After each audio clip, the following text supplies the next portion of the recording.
আপনার পূর্বপুরুষের পরিচয় হলো প্রথমে পূর্ব পাকিস্তানি, মুক্তিযুদ্ধের পর পরিচয় হলো বাংলাদেশি।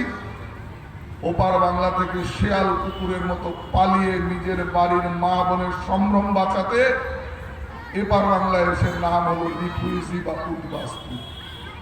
আমরা তবুও শিখলাম না। আমাদের অকারণ নিশ্চিন্ততার গর্ভে, অকারণ ঔদাসীনতার আলিন্দে এপার বাংলায় তথাকথিত কমিউনিস্ট নেতারা সুরাবুদ্দিনের হাত ধরাধরি করে শহীদ মিনারের পাদদেশে সেই দিন মিটিং করলেন। হাত মে বিড়ি মুহ মে পান লড়কে লেঙ্গে পাকিস্তান। ডাইরেক্ট অ্যাকশন ডে ডাক দেওয়া হলো। অকাতরে শুরু হয়ে গেল হাজার হাজার হিন্দু নিধন।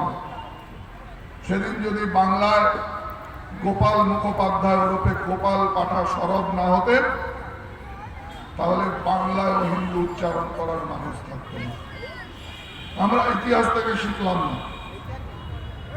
আমরা ভগবান, আমার উপাস্য ভগবান শ্রীকৃষ্ণচন্দ্রকে রাসে নর্তনরত ভগবান বানালাম।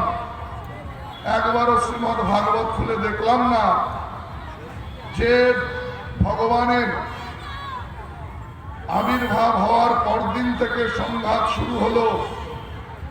যে ভগবান পুতনা জন্মাবার পরদিন থেকে পুতনা তারকাসুর মহাসুরকে বধ করে সংঘাতপূর্ণ জীবন শুরু করলেন।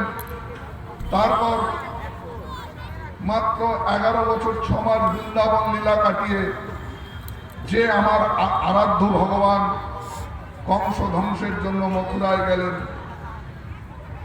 ধর্মরাজ্য সংস্থাপনের জন্য কুরুক্ষেত্রে